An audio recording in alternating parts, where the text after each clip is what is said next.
Hello, hello. Habarini za jioni kwa wakati mwingine tena. Niwakaribishe hapa King Jada Hotel. Siku ya leo, we as quantity surveyors tumeorganize QS Giving Gala Dinner na niwapongeze wote mliofika. Tujipigie makofi tafadhali. Asanteni sana, asanteni kwa kushow up. Mmeonyesha moyo wenu wa kutaka tasnia hii ifike mbali zaidi. Hivyo nawakaribisha jioni ya leo, feel free kuconnect, kushare some stories na kila kitu na mtu yote aliyopo hapa ndani. Sisi wote ni familia, kwa hiyo ni nafasi yako sana sana kwa wale wadogo zetu, wanafunzi pia. Huu ndo wakati wa kukutana na wale ambao ulikuwa unatamani kukutana nao na wanaweza kukusikiliza na kuongea na wewe. Kwa wale ambao wamefika hivi karibuni, tunaendelea na chakula. Kwa hiyo karibuni, wakati tunaendelea kula, tutakuwa tunaendelea na mjadala wetu uliotuleta hapa jioni ya leo. Hivyo kwa kusema hivyo, tutaanza rasmi tukio letu na tuko live YouTube. Unaweza kushare link, imetumwa kwenye magrupu yote. Kama hujapata link, utamuuliza tu rafiki yako akupatie, tushare na ma-QS wenzetu popote walipo. Kwa wale waliochangia na wanataka kujua nini kinaendelea mahali hapa, basi watapata update zote kupitia YouTube kwa quality nzuri kabisa, sio ya kuungaunga. Sisi ni ma-QS na tunazingatia quality na standard zote. Kwa hiyo karibuni sana na nawapongeza tena na tena. So tutaanza event yetu. Ninayo heshima kubwa kumkaribisha Mr. President QS Bernard Ndakidemi. Atatupa opening remarks na tutaendelea na tulichopanga jioni leo. Karibu Mr. President, tumpigie makofi tafadhali.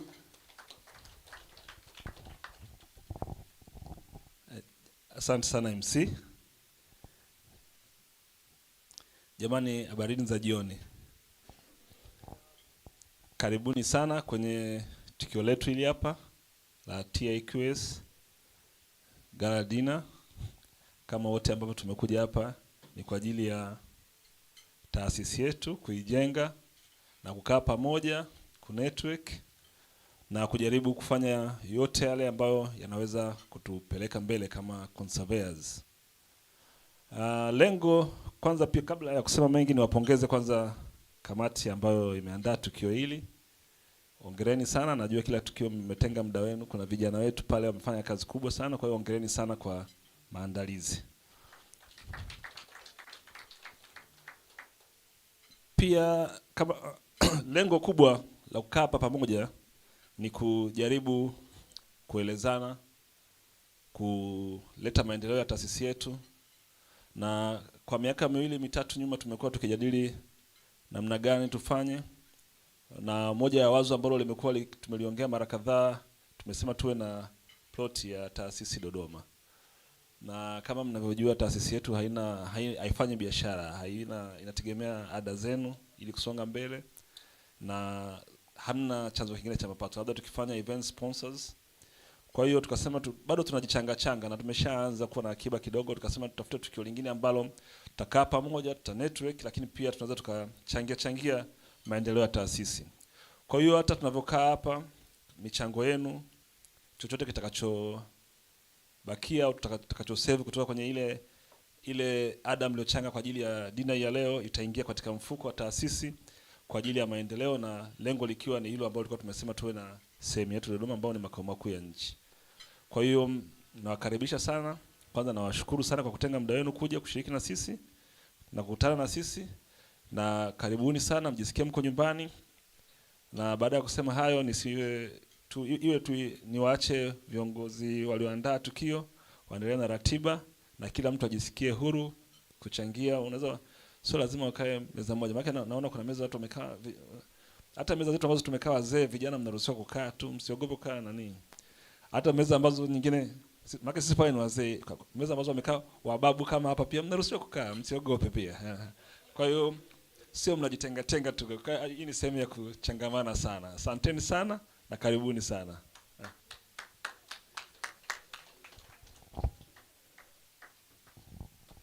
Makofi tafadhali kwa president wetu. Asante sana president kwa opening remarks. Hivyo natambua tuna uwepo wa wageni mbalimbali, vikundi mbalimbali. Tumeviandaa, tumewapigia sana simu na poleni kwa usumbufu huo, lakini lengo letu lilikuwa ni hili jioni ya leo. Kwa hiyo kwa muda huu tunaomba tuende kuwatambua sasa. Tuliwapigia sana simu, basi tutawatambua wote na wageni wetu wote ambao mmekuja hapa. Naomba tuwatambue. Namkaribisha Deputy Honorary Secretary Dr. Engineer QS Muhenga. Karibu. Makofi kwake tafadhali.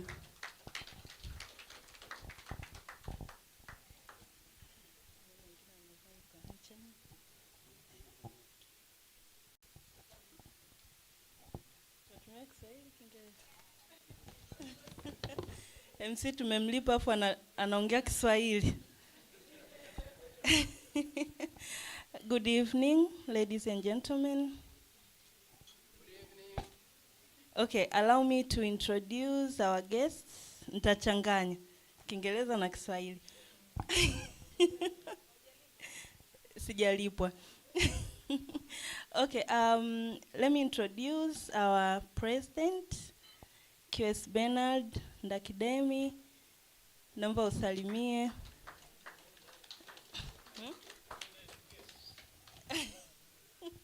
Hamna mgeni actually.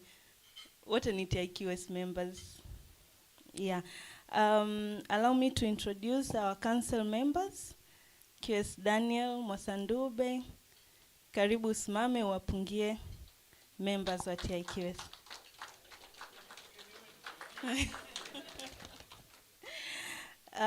He's a council member, but also he's a board member of the East Africa Advisory Board of RICS, Royal Institute of Chartered Surveyors. And also allow me to introduce QS Professor Geraldine Kikwas, who is also a council member.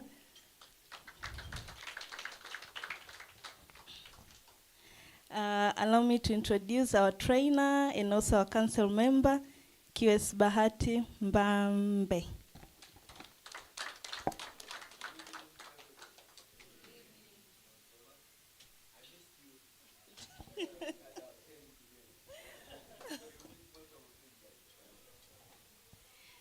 For the first time, allow me to introduce QS Professor Nyamagere Sospita.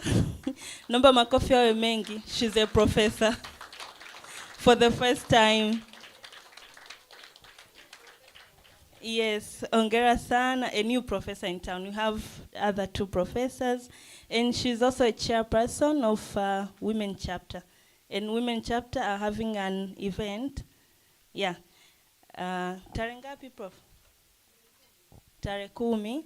Kwa wanawake makiwa tutakuwa na event yetu tarehe 10. Mwezi wa 4 2026. Okay, allow me to introduce management of TIQS. Nimeshaanza na president. Madam Vice President is not here with us. She's not here with us. Ni Madam Suma Mwaitenda. She's not here. Our deputy, our honorary secretary ni QS Saidi Mrisho. Naomba usimame. QS Saidi amekuwa ni center of this event. Kwa hiyo I take this opportunity kumshukuru pia kwa maandalizi haya na timu yote ambayo iko chini yake. Asante QS Mrisho. Allow me to introduce Deputy Honorary Secretary of TIQS, QS Dr. Agneta Mhenga. Ndo mimi. Makofi hayatoshi. Allow me to introduce our registrar, CM Andrew Bejumla. Yeye ndo msajili wa TIQS. Kwa wote, members wote, nadhani anawafahamu kwa majina na namba zenu. Our honorary treasurer, QS Geoffrey Nyaruke. Popote ulipo, naomba uwapungie members. hayupo, ametoka.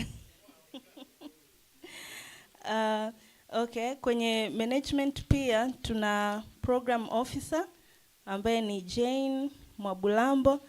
She is new in our team, lakini amefanya kazi nzuri na ameshiriki kwa asilimia kubwa kuweza kuorganize hii event. Jane, we appreciate you.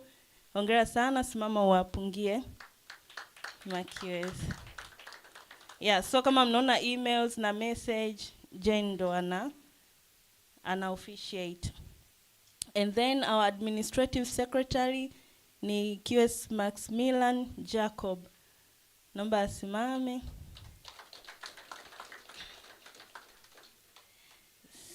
Nitaenda kutambulisha chapters mbalimbali, viongozi wa chapters, lakini pia viongozi wa kamati mbalimbali ambazo ziko chini ya TIQS. Women chapter nimeshamtambulisha mwenyekiti professor. And then tuna Young Rising Quantity Surveyor chapter. Tuna QS Catherine Boke, naomba usimame. She's no longer right. Anasema amekuwa, so we hope next time tutapata kiongozi wa Young Rising and then yata step up to perhaps management.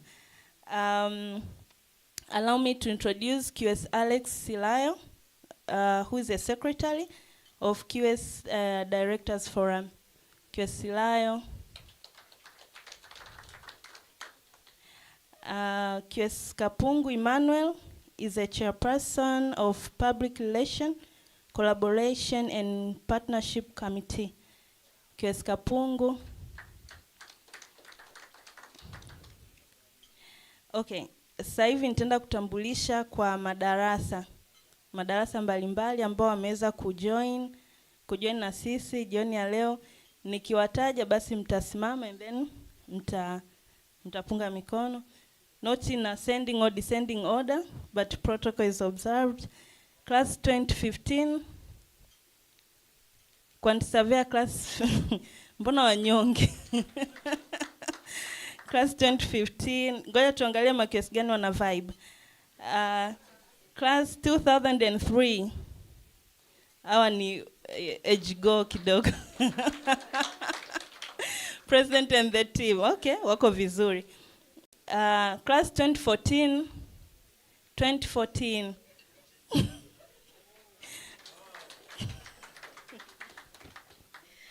Class 2019.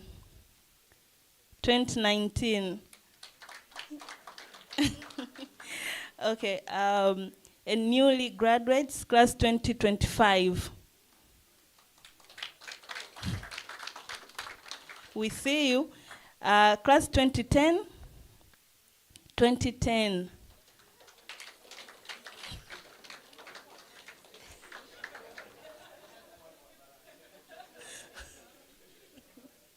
Class 2020.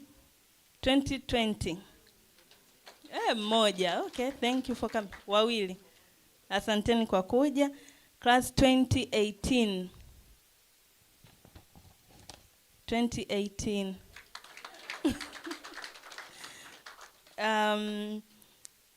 Okay, kuna class yoyote ambayo iko hapa na mimi class 2012.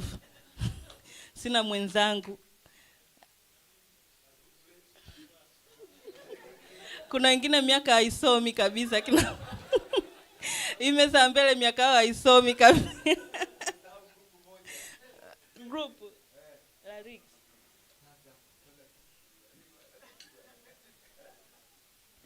Okay. You have your special introduction. We save the best for the last. Kwa tutamaliza introduction na nyie. Tutamalizia na nyie. Yes. Okay, naomba tutambue kampuni mbalimbali ambazo zimechangia na kuchangia members wake na wako hapa. KK Consult, naomba tuwapigie makofi.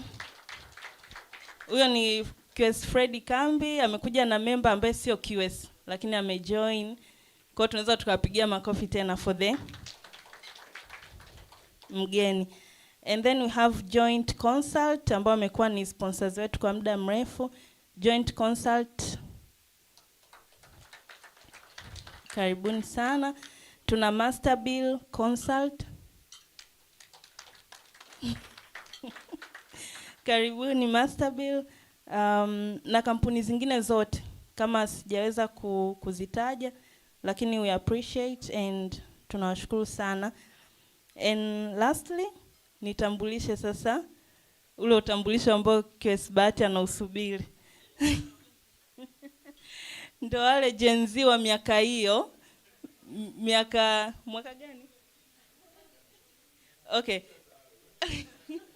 Miaka yao haisomi, lakini ukiangalia vyeti vyao ni vile vya zamani kabisa.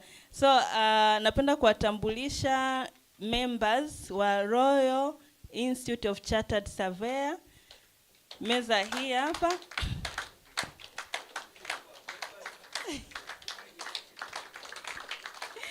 Hawa ni members, lakini QS Mwasandube pia ni board member wa East Africa Advisory Member ya RICS. Na sisi pia tunahamasishwa kujiunga, labda wakipata nafasi watatuambia faida za kuwa member na ada ni shingapi pia, ili tumotivate. Basi nisisahau kumtambulisha MC, ashaingia kwenye magrupu ya madarasa. We have our photographers, Bill na wenzako. You can wave. Tuna DJ? YouTube. Okay, kuna watu wanotuwezesha kuonekana YouTube. Okay, Dede TV. BE Department. Okay. Pia tuna BE Department, walilipia watu wengi, walilipia watu 10. Tunawashukuru sana. Waliweza kufika, basi naomba mtusaidie kupunga mkono kwa niaba ya wengine. Oh, that's nice. Ndo mama zetu. Na Mary ni mdogo wetu. Basi niwakaribishe sana wote ambao nimeweza kuwatambulisha, ambao sijaweza kutambulisha binafsi. Tunawatambua, tunawakaribisha sana. Asanteni sana. Enjoy your evening. Thank you. Jamani, makofi tena kwa Dr. Agneta. Yes, naamini kidogo watu wamechangamka kwa utambulisho huo, na kwa haraka haraka tumepata kujua position zetu. Plate number A zote ziko hapa. Plate number A, alafu plate number E wako hapo nyuma ya QS Geoffrey. Kwa hiyo tumewatambua jamani, makofi pia kwa hilo kutambuana. Okay, tunapenda kutambua uwepo wa Honorary Treasurer QS Geoffrey Nyaruke. Tafadhali simama, watu wamekumisi sana. Wapungie mikono, wageukie kabisa. Wape neno lolote, wasalimie kwa kiruga chako.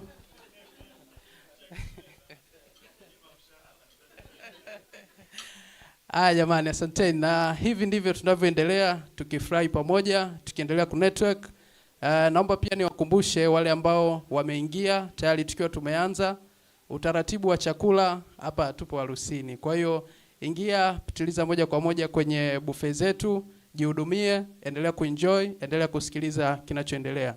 Wakati huu naomba nimkaribishe QS Saidi Mrisho kwa ajili ya historia fupi ya TIQS, mipango tulionayo, mipango tunayoendelea nayo na mambo mengine yote yanayotuhusu. Karibu QS. Asante sana MC.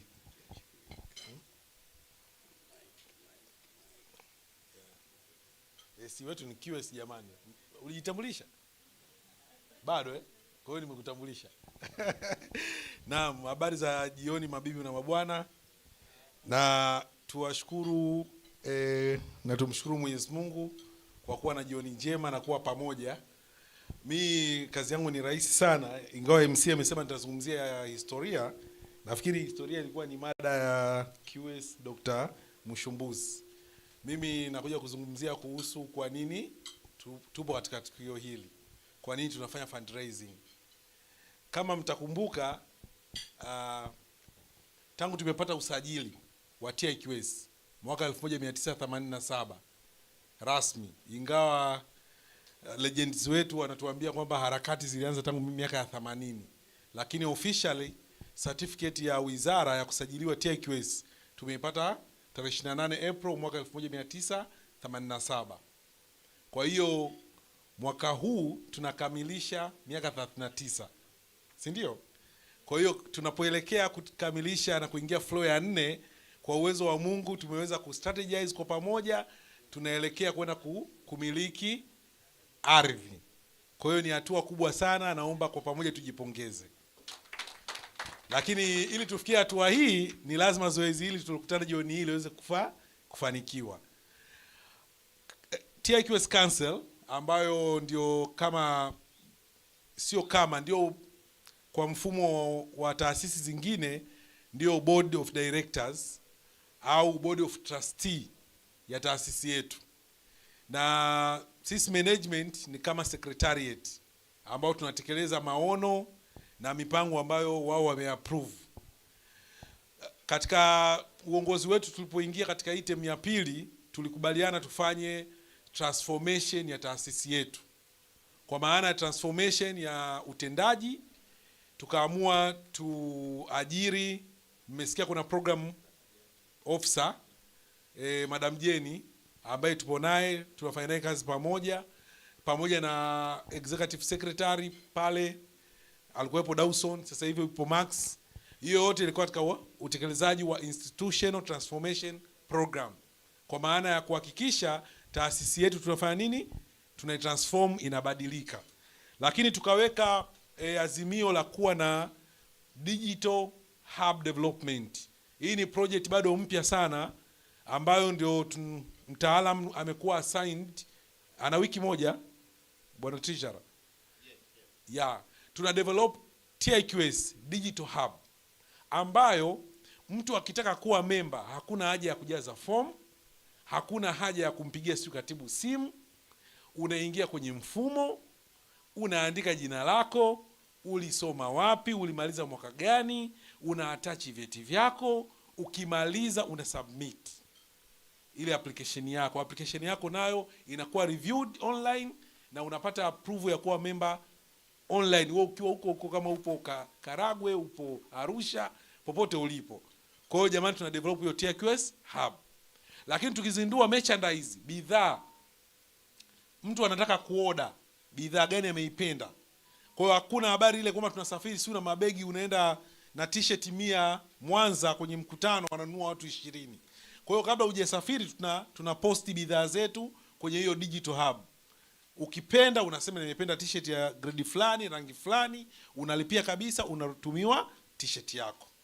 Kwa hiyo tunatengeneza digital hub ambayo itatufanya tuwe karibu zaidi katika huduma zetu zile za TIQS. Sasa hivi kuna watu wanaingia kwenye interview, wanataka vyeti, wanapiga simu kila wakati. Kupitia TIQS digital hub hakuna haja ya kupiga simu, maana yake cheti chako utakipata online. Kwa hiyo hiyo ni moja ya plan ambayo ipo katika utekelezaji, na tumeajiri consultant wapo ambao wanafanya hii kazi. Na lengo letu ilikuwa tunataka tukienda katika AGM ya mwaka huu tayari tuwe tumesha launch. Kwa hiyo ni moja pia ya program inayoendelea. Lakini management ilielekeza ofisi ya katibu tutafute mtaalamu wa kuandaa strategic plan. Kwamba okay, right now management na council tuliopo kuna maono ambayo tunayo. Je, kuna sustainability ya maono haya kuendelea kuwepo tukiondoka? Wakija viongozi wengine wataanza mambo mengine. Kwa hiyo kwa uhai wa taasisi tunatafuta mtaalamu wa kuandaa strategic plan ya miaka 5 ijayo. Kwamba TIQS in 5 years to come tuwe taasisi ya aina gani? Leo hii tupo sisi tukiondoka, wakija wengine wanaendelea pale tulipoishia. Vivyo hivyo. Kwa hiyo pia ni plani nyingine ambayo tunaendelea nayo. Lakini kubwa zaidi ndio hii swala la kuwa na plot. Kwa nini tunakuwa na ploti Dodoma na sio Dar es Salaam? Maswali yamekuwa yanaulizwa. Reason ni very simple. Tunaelewa Dar es Salaam jamani, bei ya ardhi, si ndio? Kwa hiyo kama sisi members tutaweza kuchanga fedha nyingi, maana kipande kile cha ardhi ambacho utapata Dodoma labda square mita 2000 kwa shilingi labda milioni 20, Dar es Salaam tunaweza kupata kwa shilingi ngapi? Nafikiri wote majibu tunayo, si ndio? Kwa hiyo ni gharama zaidi kwetu sisi kupata ploti ya kwanza ya taasisi kwa kununua Dar es Salaam, ingawa hoja watu wanasema Dar es Salaam tupo ndio wanachama wengi wapo. Lakini namba 2, kama nchi yetu imehamia Dodoma, makao makuu ya nchi, na taasisi nyingi zipo Dodoma, nafikiri itakuwa si tatizo na si TIQS kuwa na eneo wapi? Dodoma. Na baadaye kama tukiwa na uwezo, ndugu zangu, tunaweza tukawa na plot kila mkoa. Kwa hiyo kuwajibu tu wale member walikuwa wanauliza, tumeanza Dodoma kwa sababu ya unafuu wa ardhi, lakini kwa sababu ya strategic location ya makao makuu ya nchi yetu. Hilo la kwanza. Kwa nini tunahitaji plot? Watu walikuwa wanauliza wengine. Tunahitaji plot kwa ajili kwanza ya kujenga makao makuu ya taasisi yetu, lakini pili tutajenga conference. Tutajenga meeting rooms. Sasa hivi mtaona demand ya QS, wale ambao tupo kwenye panel za board, ma QS wanaajiriwa even now and then kwa kiwango kikubwa kuliko wakati wowote. Walimu wa ardhi walikuwa wanasema na wao pale ardhi QS ndo highly demanded course mnapata stress, wanafunzi wote wanataka kuhamia QS, nafasi hakuna. Kwa hiyo training zinahitajika nyingi sana kwa upande wetu. Wameajiriwa QS TMA, irrigation wapi? Profesa Kikwasi yupo hapa. Lakini sasa hivi ukitaka Profesa Kikwasi afanye training au QS Bahati Mbabe, inabidi tukalipia UDSM fedha. Na ni fedha nyingi, si ndio? Tukiwa na eneo letu, hata kama itakuwa tuna charge, lakini itakuwa reasonable na tutakuwa linatufavor zaidi. Kwa hiyo tunahitaji plot ili tuwe na eneo ambalo litakuwa na conference na kutakuwa na meeting room za kuhudumia activities za TIQS ambao demand imeongezeka. Lakini kwa nini tunahitaji conference hiyo plot? Tunahitaji plot kwa sababu tuna collaboration na taasisi za nje ya nchi ambazo kama tukiwa nazo na collaboration ni rahisi kuweza kupata support kwa QS. President hapa kuna mwaka juzi aliwasiliana na South Africa, walikuwa wanataka kutoa ile ni program gani president? WinQS. Tungekuwa na eneo letu, tunasema tujenge nini? Computer laboratory ambayo tutashirikiana na ile organization South Africa, watakuja kutrain watu, tutakuwa na computer lab. Tukiwa na plot yetu ni rahisi kujenga center ya excellence ambayo inatoa training kwa QS even for East Africa. Kwa sababu East Africa, Rwanda tuna mahusiano mazuri, Uganda, Kenya wote tuna mahusiano mazuri. Tukifanikiwa kujenga center ambayo itahudumia hii East Africa, bado tutaweza kutoa huduma na kukuza professional yetu. Kwa hiyo jamani, swala la plot kwa sasa hivi ni kitu muhimu sana. Sana sana. Kwa hiyo tunaomba kwa niaba ya council na management, tunaomba members waliopo hapa na members ambao wanatufuatilia online kupitia YouTube live stream, tunaomba tusupport swala hili. Baadaye treasurer atakuja kusema tuna shilingi ngapi ambazo tumepata mpaka sasa hivi na ambazo management ilisave kutoka kwenye miaka ya nyuma, na baada ya hapo tutasema malengo yetu ya fundraising ni kukusanya kiasi gani. Kwa hiyo zoezi aliishi leo. Leo ni kama tumezindua. Tunaomba kwa muda ambao tutakaojiwekea hapa si wenyewe, tukubaliane mpaka lini tukamilishe hiyo fedha ili tuweze kupata hiyo plot. Baada ya hapo nashukuru sana kwa maelezo yangu hayo. Shukrani.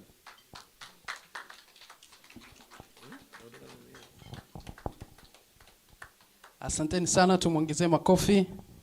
Nadhani maelezo yameeleweka, vitu vingi kwa hata ambaye alikuwa hajui, alikuwa anajua atashiba tu. Tunashiba matumbo, tunashiba na akili, na tunapata kujua ni nini tunaendelea kukifanya. Hivyo tuvute pumzi kidogo wakati treasurer anajiandaa kutupa report na kuongezea kidogo. Kuna sehemu pamepelea bado hazijatosha, kwa treasurer atakuja, tutaendelea na utaratibu. Tupate salamu kutoka council member. So allow me to introduce Dr. Geraldine Kikwasi. Welcome Doctor. Makofi kwake tafadhali. Professor Geraldine Kikwasi. Nisamehe sana mwalimu wangu. Ningekuwa makofi kwake tafadhali. Tupate salamu kutoka council member.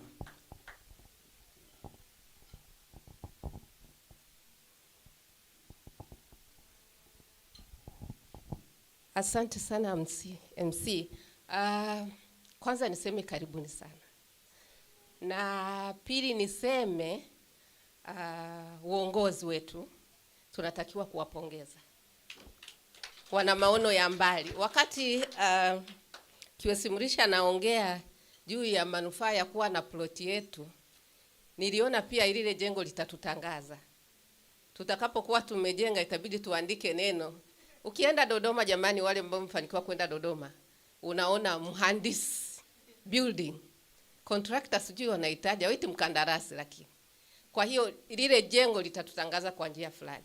Lakini tusijifikirie tu, kwa mfano mimi hapa na staff karibuni, tusijifikirie sisi kwa kuwaza kwamba ile jengo lije Dar es Salaam, kwa sababu kizazi kinachokuja wengi watakuwa Dodoma. Sawa? Kwa hiyo sisi tunasema kama council member kwa kushirikiana na TIQS management, tunasema hili ni wazo nzuri sana sana sana, na tumelileta kwenu, na nafikiri kama ambavyo QS Mrisho amesema ni kwamba sasa hivi ni kama mwanzo. Yaani sisi tujisikie raha popote pale, kama wakati tukitembelea, mara nyingi tukitembelea Dodoma, tuone kwamba hiki ni kitu chetu. Yaani lile jengo liwe kama kanisa. Sisi tunaojenga makanisa, kanisa huwa linajengwa na watu wote. Kwa hiyo ukienda kanisani unasema hapa kuna mkono wangu, kuna mchango wangu. Kwa hiyo lile jengo tutalimiliki sisi. Unaelewa?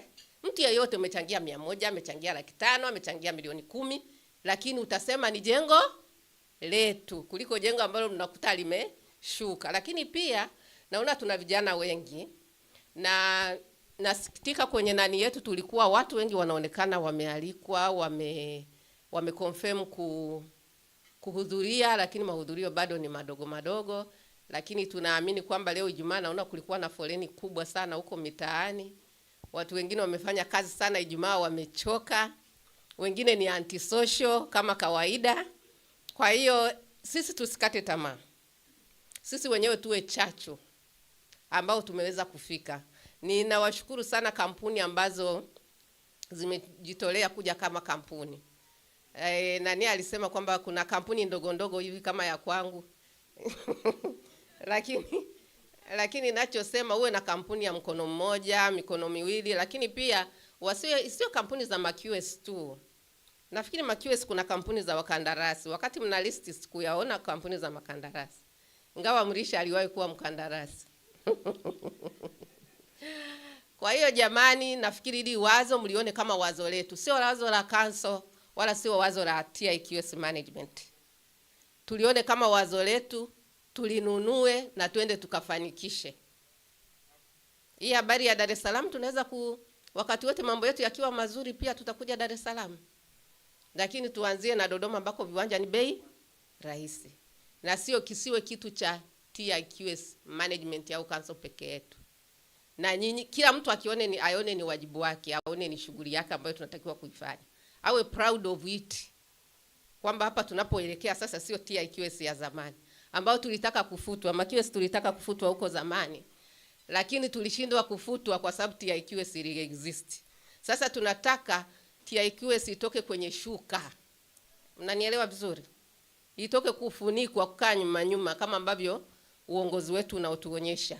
Twende mbele na sisi tukatundike jengo pale, tena tukalitundike kabla wenzetu AAT hawajalitundika. Alafu inawezekana wameshapata kiwanja, sina uhakika, lakini tukaone kwamba kuna maendeleo.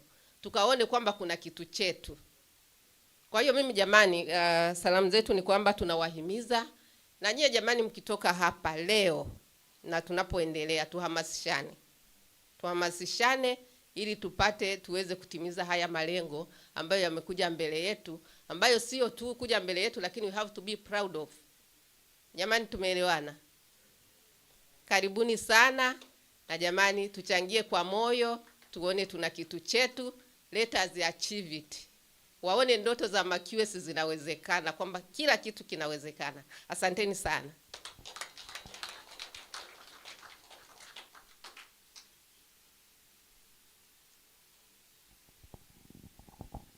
Tuongeze makofi jamani. Kwa maneno aliyosema profesa, moyoni kwa mbali unatamani kuanza kuimba ule wimbo wa toa ndugu, lakini basi sasa tutamsikiliza Treasure Nadhani QS Geoffrey Nyaluke kama upo tayari. Wanasema sehemu ya kuweka hela usiweke maneno. Kwa hiyo nakukaribisha Treasurer. Hatuna maneno mengi zaidi ya kusikia taarifa za fedha. Makofi kwa Treasurer. Makofi tafadhali.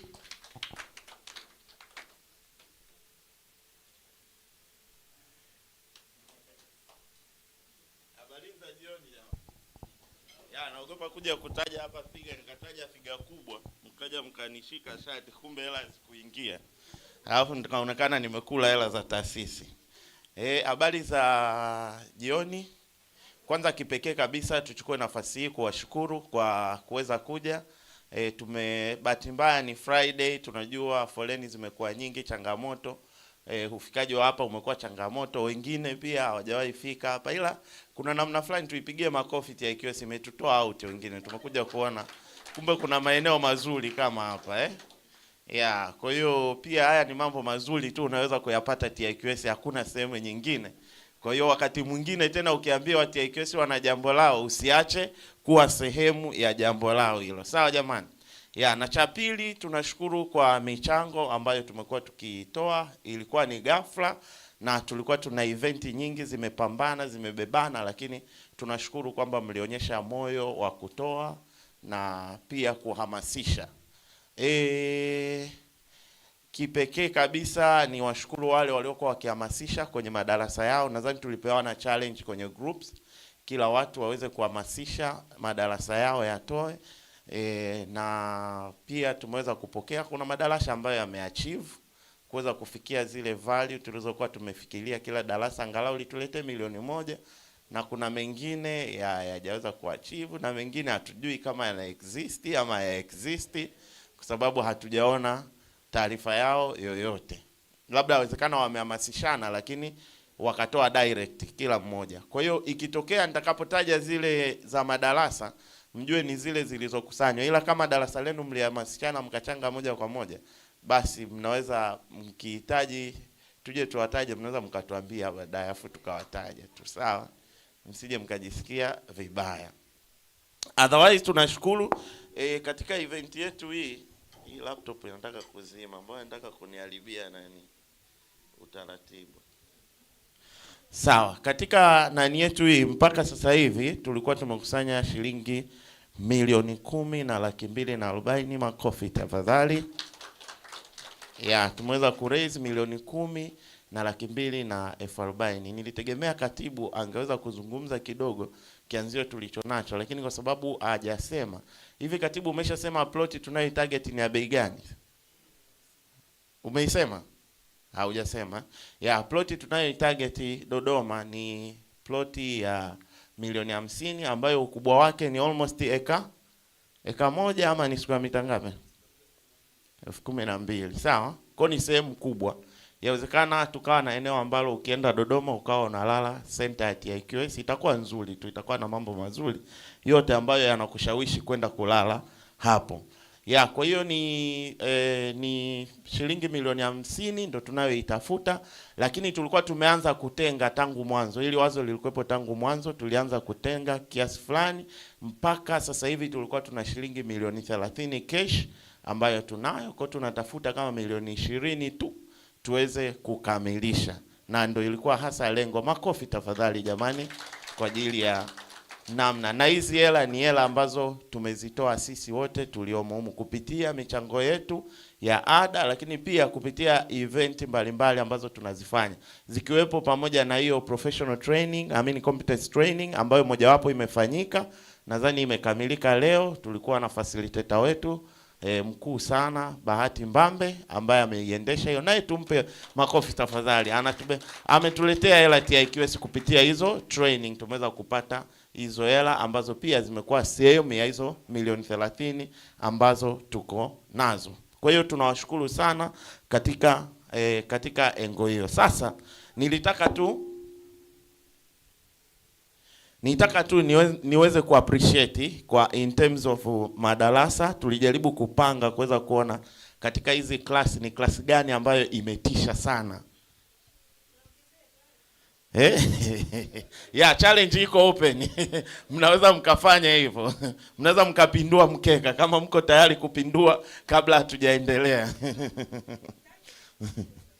Nitaje alafu then tutarudia. Tutafanya ni kama home and away, si ndio? Kwamba nikitaja ya kwanza inakuwa ilikuwa ugenini, alafu tunakuja sasa tunataja ya pili, timu ilikuwa nyumbani. Sawa. Kwa kutoka kwenye madarasa ambayo tumekusanya kwa kulingana na klasi ambayo ime top. Yaani hakuna namna klasi la treasure lingekuwa chini kuliko madarasa yote. Yaani hiyo hakuna namna, si ndio? Kwa hiyo klasi la treasure ndio ime top kwenye utoaji, ambapo ni klasi ya 2009. Tumeweza kutoa $1,127,000. Mlisho huwa ana tabia ya kupindua matokeo. Leo nimeshikilia hapa PC. Huwa ana namna ananizungukaga. Alafu klasi ya pili, sasa PC imezima. Klasi ya pili hakuna namna, katibu naye anaweza akakaa kizembezembe. Kwa hiyo hebu tumpigie kidogo makofi tafadhali katibu.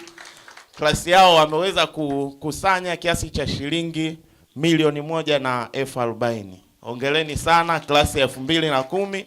Tunashukuru sana. Hasa PC imezima. Hivi klasi iliyokuwa inafuata ilikuwa ni darasa gani? Mnaweza mkabeti?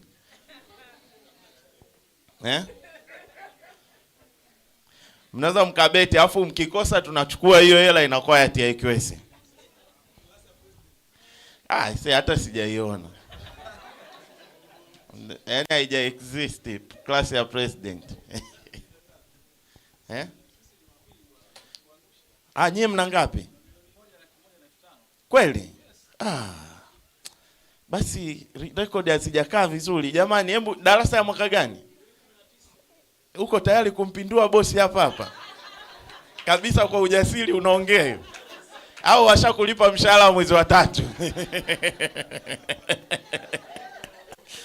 Jamani, huyu ni kijana wa Mlisho, upo ofisini kwa Mlisho, ameweza kupindua mkeka kwamba darasa lao limekuwa namba 2, wamechanga $1,105,000. Tuwapigie makofi tafadhali.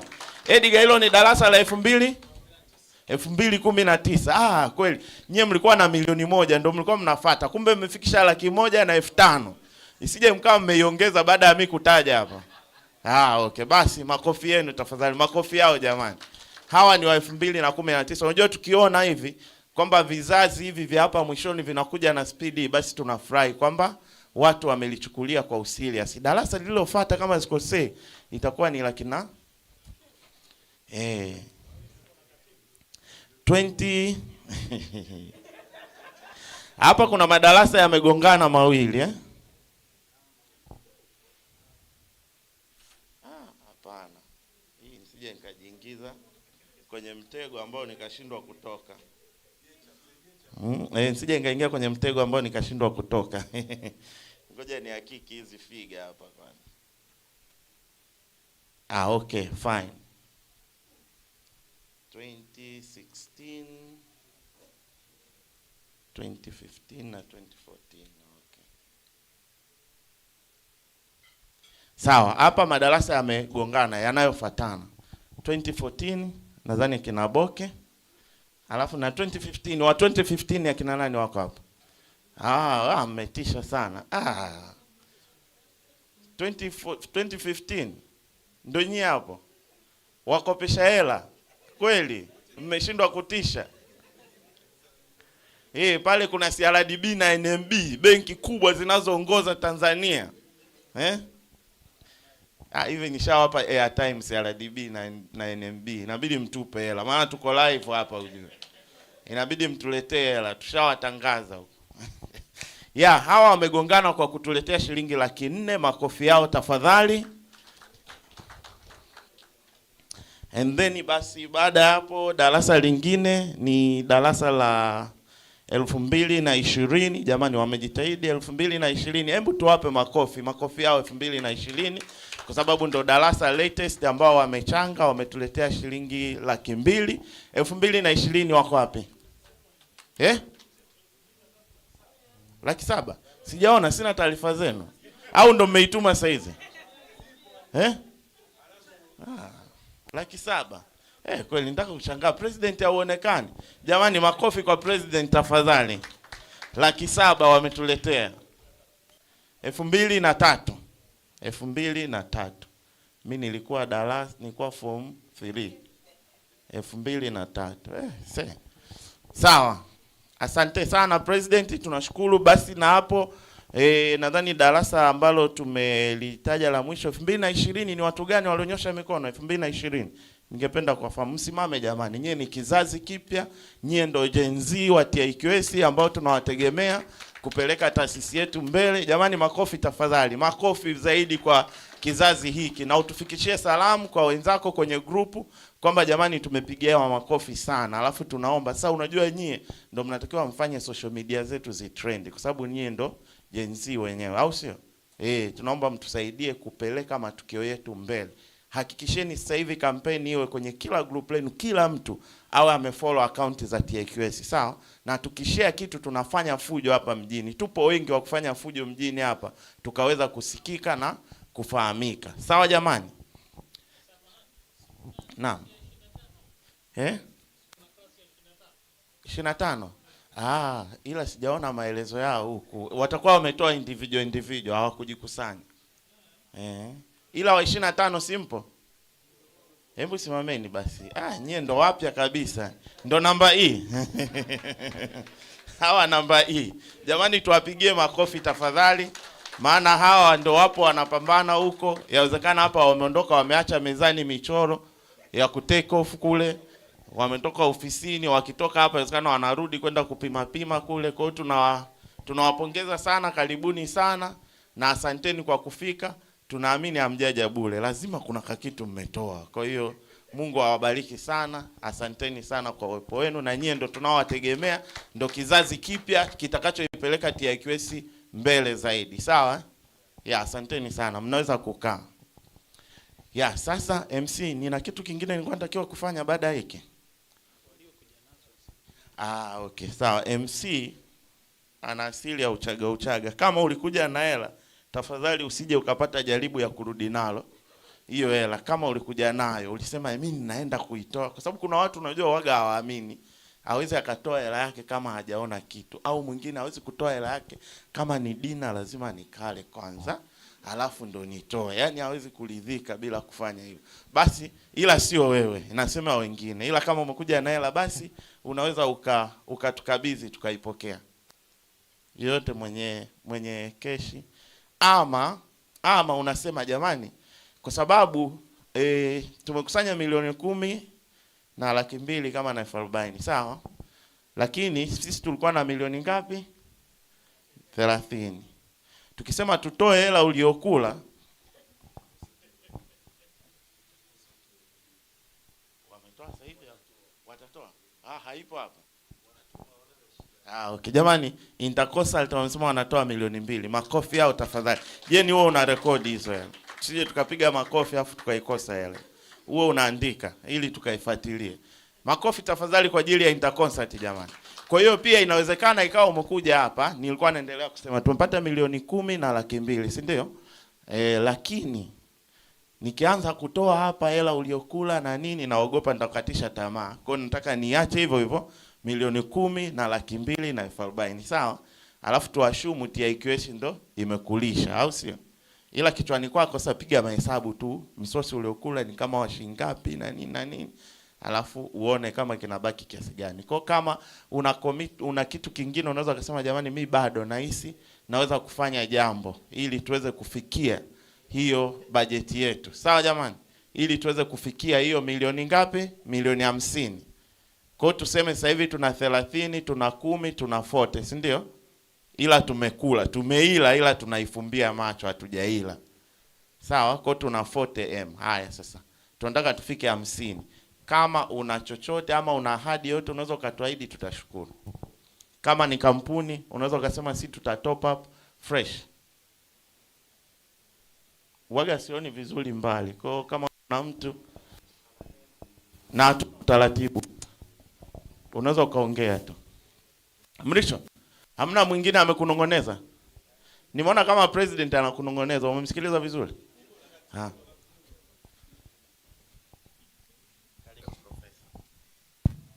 Kwanza QS Nyaluke, naomba nikushushie lawama zangu.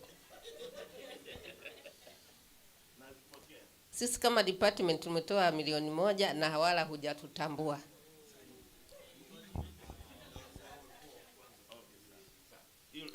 Lakini katika hilo milioni 1 tuileta tu kuchangia watu. Tukawa na kidogo kidogo imebaki kwenye cup. Kwa hiyo tutatoa 500,000.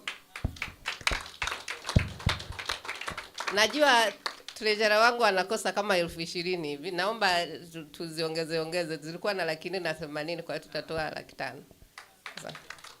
Lakini pia mlisema sisi tuna kampuni ndogo ndogo za mfukoni. QS Center Limited itatoa milioni 1.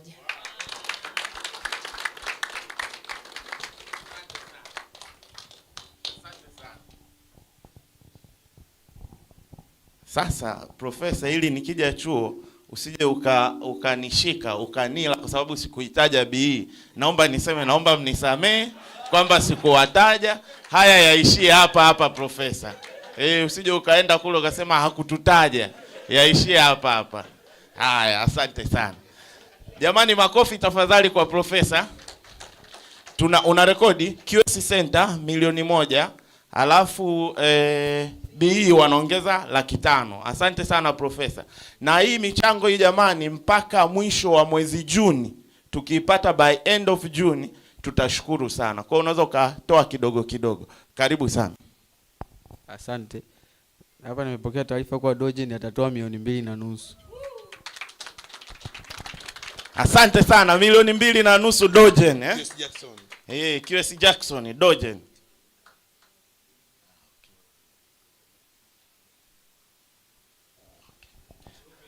Asante sana.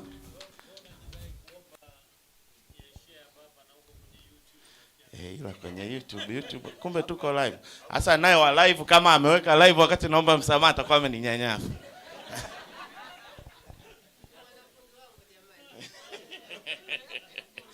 Jamani, Dogen milioni 2.5. Makofi tafadhali kwa Dogen ambayo mkurugenzi wake ni QS Jackson.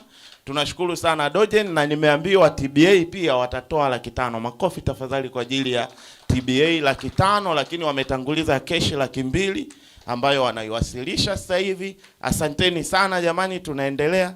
Sasa na mimi kama treasurer, na mimi nina kampuni kama mfukoni ambako kapo, na mimi inabidi nijitutumue, au sio? Hata na mimi milioni, nipigeni makofi. Tena mimi mngenipigia makofi mmesimama kabisa kwa sababu natoa milioni. Sawa kabisa. Namna hiyo. Sawa, asante sana. Kuna mwingine? Master Bill. Timeless Expedition tutatoa milioni 1. Asante. Yaani Mrisho anaenda taratibu. Ameshaanza na Timeless, ana kampuni nyingine ambayo itafuata baada ya hiyo. Asante. Makofi tafadhali kwa Timeless.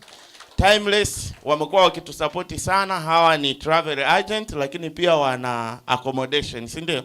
Wanafanya arrangement za accommodation. Ukiwa unasafiri popote unapoenda, ni watu sahihi wa kuwatumia. Hata mimi tiketi zangu zote wananikatiaga, ila za basi sijui kama bado wameanza kukata. Walikuwa wakati mnakata hadi za basi. Basi wewe kila kitu pale unapata.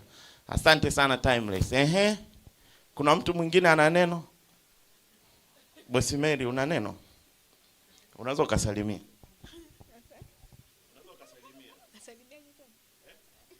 Okay, Coast Consult tatoa milioni 1. Wow.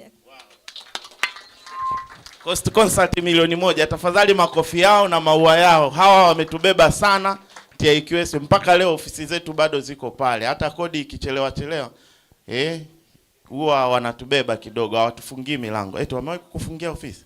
Hawajawahi. Kwa hiyo ni watu wema sana. Haya jamani, tunawasikiliza wengine. Nani anakuwa challenge? Hivi benki kweli hamwezi mkawa challenge? Hamwezi hata mkajilipua tu, hata wasipo hapa benki mkajitungia safari za padiem afu mkatuletea huko? Hamwezi mkafanye? Habari za jioni. Kwanza nishukuru kwa nafasi ambayo tumeipata kwa Savia wote, na hili jambo ni zuri kwa wale ambao tuna kampuni ndogo ndogo.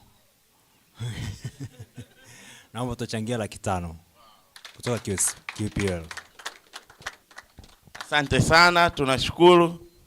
500,000 kutoka kampuni ndogo. Kampuni yako nini? Itaje jina basi. Inaitwa QPL. QPL, QS Projects Limited. Yes. Kama DP World. Sawa. Media team amechangia 10,000. Makofi yake tafadhali. Na hii yani hatujamlipa bado huduma yake. Hapa tujipange, na ametoa na hela. Asante sana. 200,000? Okay. TBA wamewakilisha 200,000 yao. Jamani, makofi tafadhali. 200,000 TBA cash. Usije ukajaza hapo tukaenda kuwadai tena 500,000 hata tuelewe. Make sure unatiki 200,000. TNT ulikuwa umenyosha mkono?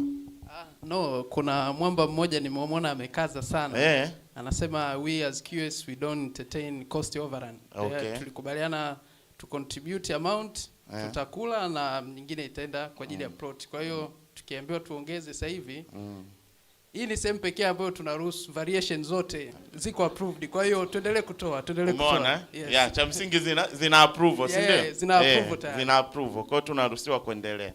Jamani, mwingine ambaye tunaweza kumchallenge, lakini kuna watu nakuwa na walazimisha, President, there is no way naweza nikaondoka hapa haujasema chochote, tafadhali. Asante.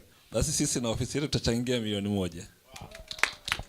Asante sana. Makofi tafadhali jamani kwa ajili ya President.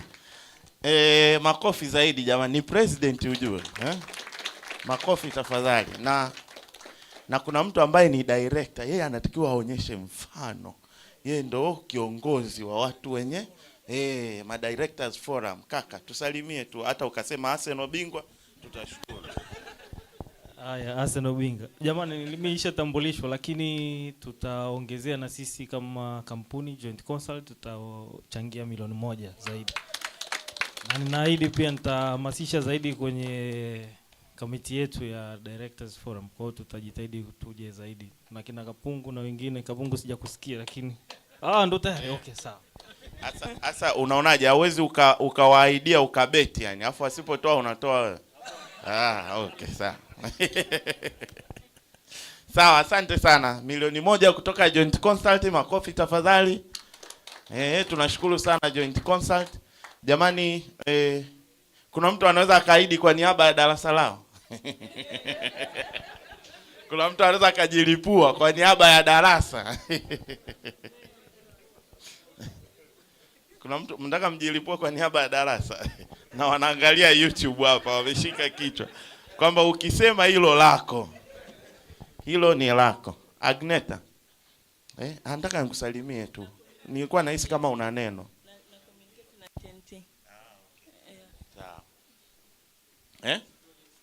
QS?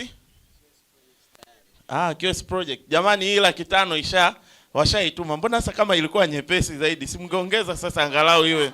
Yaani mnaimaliza hapa. Sisi tumependa tu kutia chachu kwa ambao wapo hapa.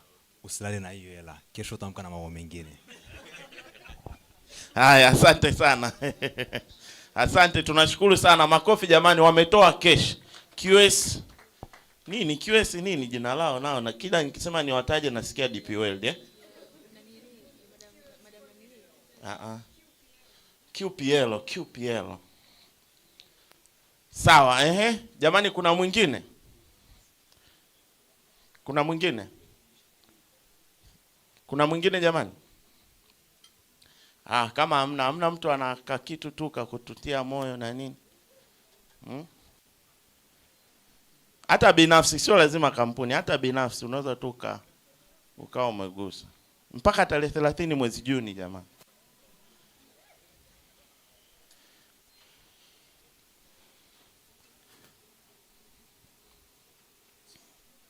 Sawa.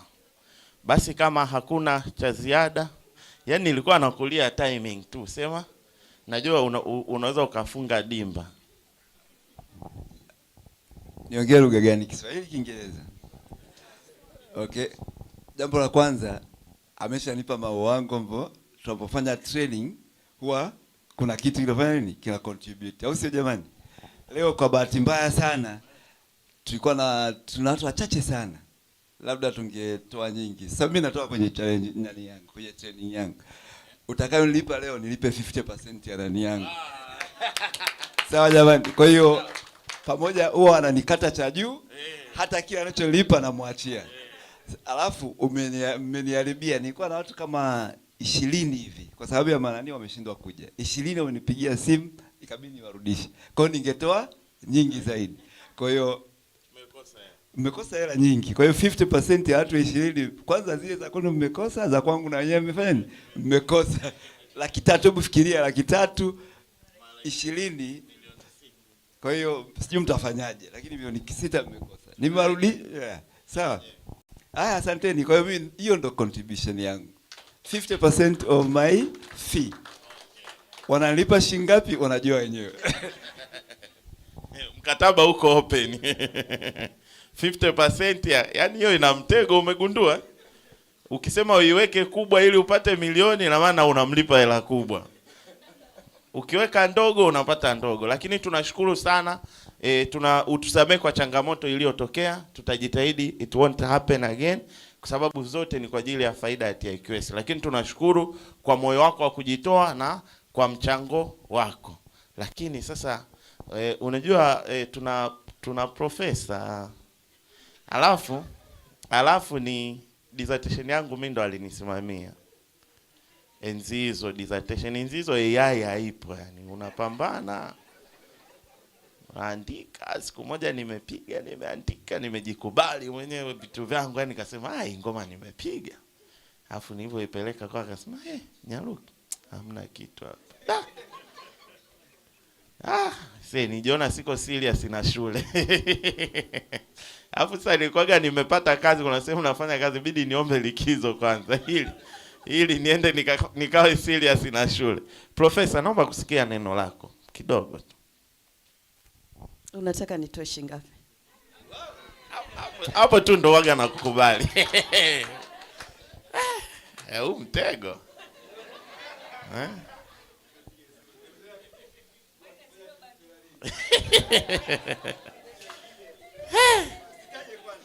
Nistaje? Kwanza akipoa. Mtihani. Unahitaji mjadala. Nijadiliane na mtu au nijadiliane na Profesa Kikwasi? Profesa, tujadiliane. Tujadiliane.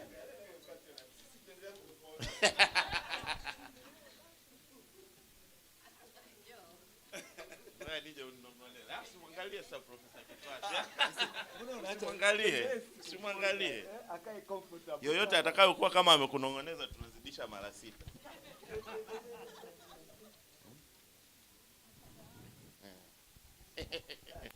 6. Ni kweli, ni sawa kabisa. Kwa hiyo Profesa afu unajua ndo mwenyekiti wa women's chapter. Kwa hiyo akiongea ni kama women's chapter inaongea.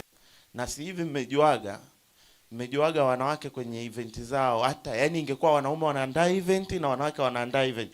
Unajua wanawake wanashindaga Si mnajua hiyo? Wanawake mara nyingi wako vizuri. Hata kama hela wanaotoa ni wanaume, lakini wanawake mara nyingi wako vizuri.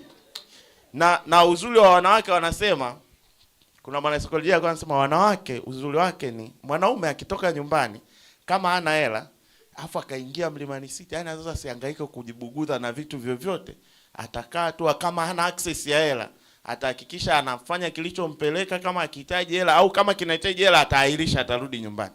Ila mwanamke hata aingie Mlimani City, hata kama hana hata 10, unaambiwa ataenda, atapita, akiliona gauni ataenda, ataliangalia, atalijaribu, litamuenea, atamuuliza muuza duka shingapi, atamwambia 200,000, atanegotiate nina 100,000. Mwenye duka atamwambia leta, atamwambia niwekee nitakuja Jumanne. Fresh. Lakini hamna mwanaume anaweza fanya kitu cha hivyo. Mwanaume akaenda kunegotiate hamna hata 10. Kwa hiyo wanawake wana nguvu fulani hivi ambako wanaume hatuna. Kwa hiyo kwa mantiki hiyo, kwa kumkadiria siwezi kumkadiria chini ya kale ka kampuni kangu kamfukoni kalini iliko kasema inabidi yeye aanzie pale kwenda juu, si ndio? Sawa, basi mimi namkadiria atatoa milioni. Tutachukua milioni ila kama nimemshusha sana anaweza akasema kwamba ataongeza zaidi hapa. Tumeconcide. Sawa, asante sana Profesa. Milioni 2 kwa Profesa Nyamagele. Nimesema 2. Agneta kanichanganya.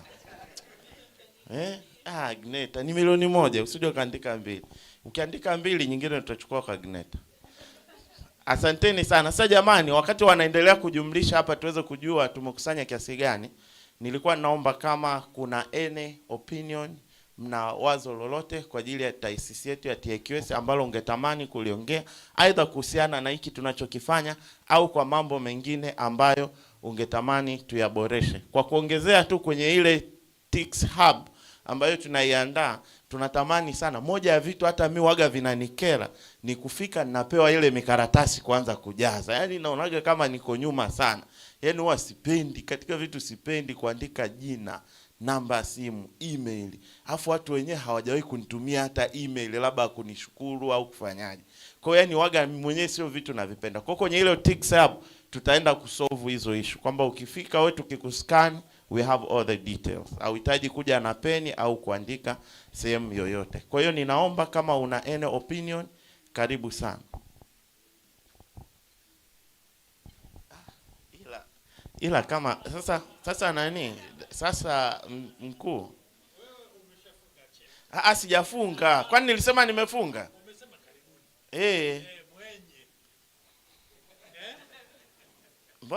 Bwana nani? Sasa sikiliza mzee wangu. Unajua au nikusemesha Kinyakyusa labda kidogo. Njovepo? Mba njovepo. Okay. Polelo mzee wangu. Umenyu kuti ugwe gwa Nkulumba. Gwe tata gwitu. Gwe tata gwitu kolelo. Abanako hapa. Ubatulepo. Tukulonda indalama. Haya, kwa hiyo unaipata hela. Haya. Shampanga.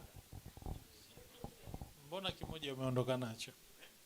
Hiki cha hapa mbona umeondoka nacho?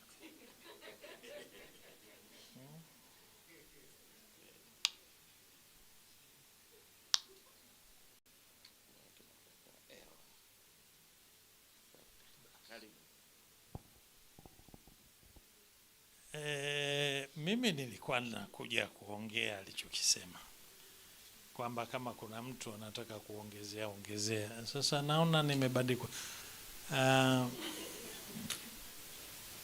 Naomba niahidi kutoa 500,000. Makofi tafadhali. Sasa mimi katika wadhifa wangu wa ukansela naombi moja tu kubwa. Katika AGM ijayo tutakuwa na uchaguzi. Tuna miezi kadhaa kati ya sasa na wakati huo. Kwa hiyo nilikuwa naomba tujipe changamoto sisi wenyewe. Miaka kadhaa iliyopita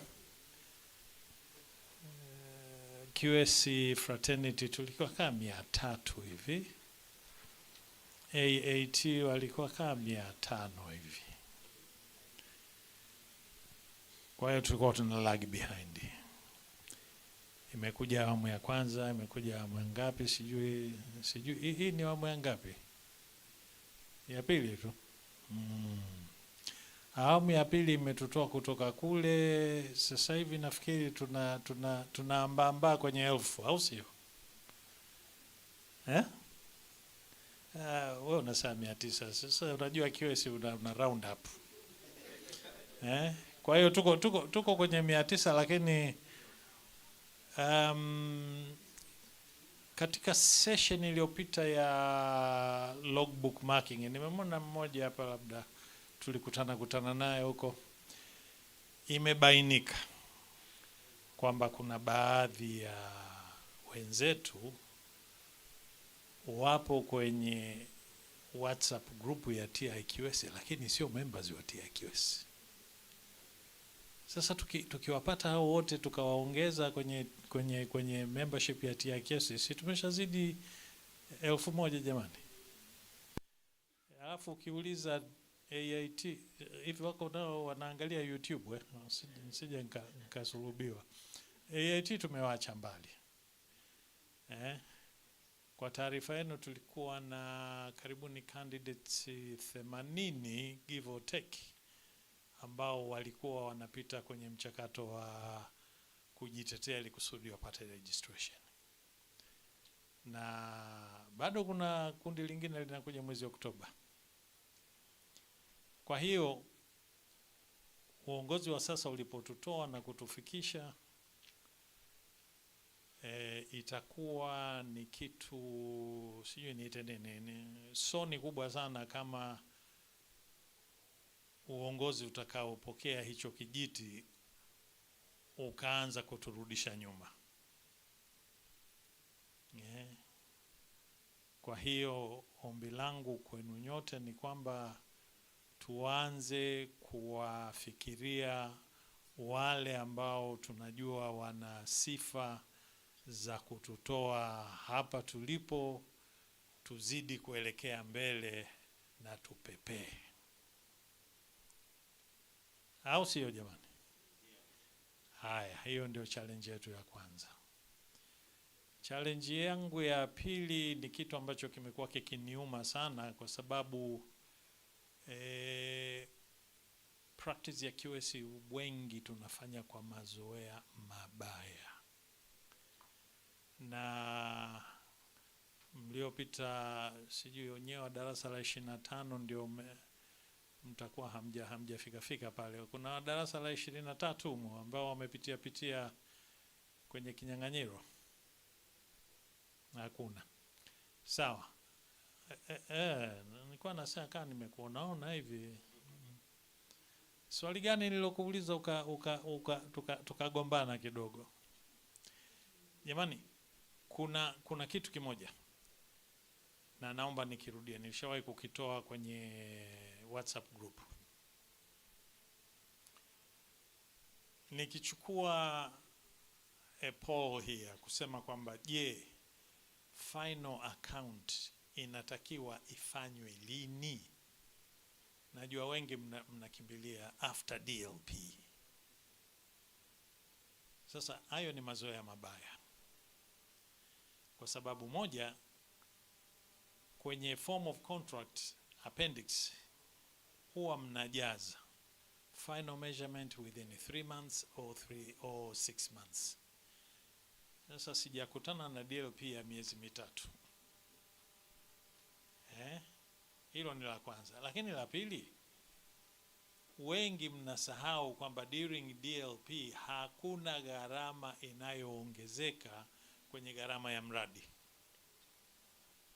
Sasa kama hakuna gharama inayoongezeka, kwa nini unangojea mpaka end of DLP? Watu wanasema sijui unaweza kuwa na defects sijui nani. Defects zinakuwa undertaken at contractors own costs. Kwa hiyo dadangu wa TBA, najua wapo watu wa NHC humu, wapo watu wa PPRA, manake ndio wanaotushikiniza kwamba tusifanye final account mpaka end of DLP. That's wrong. Logically it doesn't make sense. Kwa hiyo naomba tujaribu kurudisha hii culture kama vile ambavyo tuliwahi kuongea. Nafikiri Mrisho is a good advocate kwamba katika measurements tuanze kurudi katika zile basics, kwamba don't just take the previous BQ iliyofanyika 15 years ago alafu unai bastardize inakuwa ni ya leo. Standard method of measurement has changed. Tunajaribu kuwaomba wakubwa wetu wa university wanapoanza kutoa mafunzo wahakikishe wanatumia SMM mpya. Ile mambo ya mazoea tuache. Wengi tumewauliza anasema I have measured nini, anasema I've prepared the prelims or I've prepared the contracts. Unamuuliza kweli umezidraft preliminary section? Ndio. Hebu niambie umefanyaje? Nimechukua ile ya zamani nikaanza kuiedit. Naambia sasa that is editing, that's not drafting. Kwa hiyo mambo ya kufanya kwa mazoea tujaribu kuyaacha. Najua tuna sometimes tunakuwa na pressure kwamba client anataka kazi yake ishe mapema, na kwa hiyo wewe you under pressure. Shortcut ni kuchukua document. Ukichukua document unasahau kwamba mle ndani kuna MUWASA, na hii document unaifanyia Dar es Salaam ni DAWASA, basi MUWASA inabaki. Client wako akiipata ile document sasa zile 2.5 nilizolipa zile zilikuwa za nini?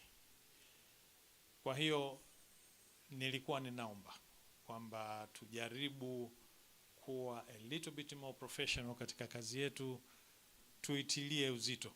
Na kwa taarifa yenu, kama mlikuwa hamjaangalia au hamjajua, sasa hivi the demand for QSs katika serikali yetu na vitengo vyake iko juu, na tuhakikishe kwamba we only keep on going up, juu na juu zaidi. Na washukuruni.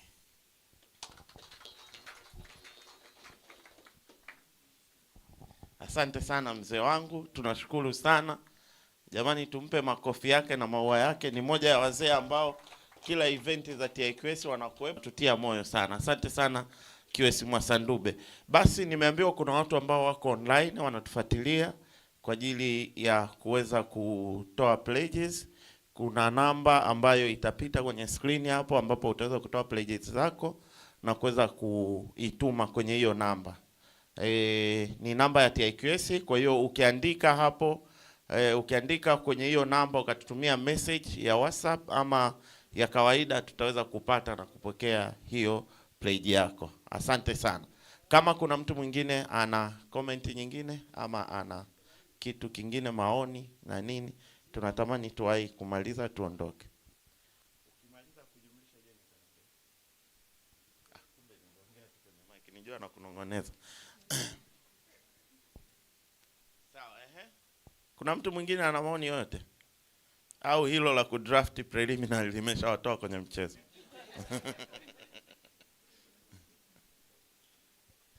Pia tuna QS moja ambaye inaanza QS, inakuja engineer, alafu inakuja doctor. Ana neno la kusema naye. Karibu sana. QS, engineer, doctor, Agneta. Karibu sana. Asante.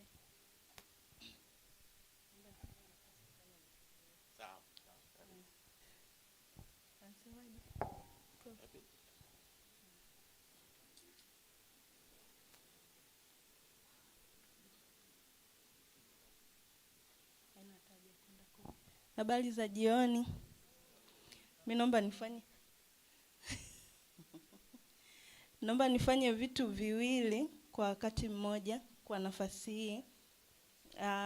Cha kwanza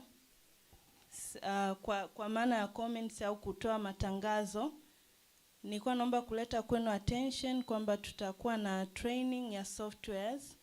Kuna kipindi tulitangaza kwenye group, tukaomba mtoe comments kwamba mnataka softwares gani tujifunze ili ziweze kusaidia kwenye practice, ikiwa ni one of the resolutions tulizokuwa nazo kwenye AGM ya Dodoma. Kwa hiyo tulipata comments, naomba niwatangazie kwamba tujiandae mwezi wa 5 tutakuwa na trainings, na tunatarajia kujifunza Excel, PlanSwift, AutoCAD na Microsoft Project. For the time being tunatafuta trainers. Kwa kama unafahamu mtu ambaye anaweza akafundisha Excel, QS Bahati alisema atafundisha. Na PlanSwift, AutoCAD, Microsoft Project tunatafuta watu ambao wanaweza kufundisha. Kwa kama unafahamu mtu ambaye anaweza akatusaidia, naomba tuwasiliane, uweze kutupa mawasiliano yake, tuwasiliane naye. Na jambo la pili, tutakuwa na AGM mwezi wa 7 tarehe 30 na 31. Bado hatujajua itakuwa mkoa gani, lakini iko kwenye maandalizi na tutaanza maandalizi rasmi baada ya tukio hili. Naombe kwa umoja wetu tena tushiriki, kwa sababu kupitia AGM ni one of the event ambao tunafanya fundraising. Kwa niombe sana tuweze kushirikiana na kujitoa kwa wingi zaidi ya tulivyofanya leo. Na kwa kumalizia, kwa kweli nitajisikia vibaya nikiondoka sijachangia chochote. Au nikiona plot inanunuliwa tumepromote afu na mimi sija contribute kitu. Kwa kweli nitajisikia vibaya. Naipenda sana TIQS, sijui hela imefanya nini kwenye mkoba wangu. Na hela nilikuja nayo na naomba niitoe hapa hapa, sikupanga kuitoa lakini 1,000,000. Naomba nichangie na mimi kwa niaba ya kampuni yangu ya mfukoni Peak International. Huo ni mchango wetu na mimi binafsi. Asante sana. Asante sana katibu msaidizi. Jamani tumepata 1,000,000 hii hapa keshi kama ilivyo, na uzuri hatuendoki nayo. Kama kukaba mkabe, hao wanatoa kamera, maana tutawalipa hapa hapa, si hela tuondoke nayo. Tunailipa hapa hapa. Jeni PK International unaweza katiki. Lakini pia nimegundua kwamba Profesa Nyamagele nilimkadiria kidogo. Ameimaliza hapa hapa jamani. Ameitoa hapa hapa. Roho imeniuma sana yani. Kitendo cha kuimaliza hapa hapa yote. Ametoa 1,000,000. Naomba tumpe makofi tafadhali. Sijui kwa nini sikusema 2,250,000. Tena nitaka niseme lakini nikasita. Sema nikamsikiliza Profesa Kikwasi. Nikasema hekima za profesa ngoja niziache ziprevail. Jamani, kuna mtu mwingine ana opinion yoyote kabla sijawaletea mrejesho wa kiasi ambacho tumekipata kwa maana ya pledges pamoja na cash? Asanteni sana. Mimi ni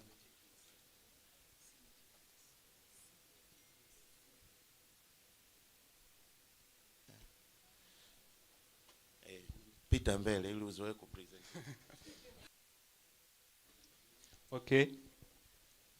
Habarini wa QS, shikamoni wakubwa. Mimi ni mwakilishi wa wanafunzi wa student chapter at the university. Pamoja nimekuja kuwakilisha darasa langu QS2. Baada ya muda mchache ambao nimezungumza na wenzangu, tunashukuru kwa machache tuliojifunza hapa, nitawafikishia wenzangu. Pia tunaomba tutoe mkono wetu wa kuchangia ploti mpaka mwisho wa mwezi wa 4. Tukirudi chuo shilingi 100,000 nitakabidhi. Naitwa Matthew Cyprian. Asante sana. Hii ni kutoka ardhi umetisha sana. Umeonyesha kwa mfano ardhi 100,000 tunaikubali sana hiyo, kwa sababu inatoka kwenye bumu tunajua Kwa hiyo tunaikubali sana hiyo. Mungu awabariki sana. Lakini kwa sababu ardhi umeanza, basi najua kuna wanafunzi wengine hapa wa UD. Tuna wanafunzi wa UD. Sasa sio lazima umuige ardhi. Wewe unaweza kaja tu ukasema hi afu ukaondoka. Alafu pia na mwanafunzi mwingine kutoka chuo cha maji unaweza ukasema I was here ukaondoka. Karibu. Tuanze na UD. UD karibu. Au UD hampo? Njoo basi huko mbele. Si mnafanyaga presentation, njoo huko.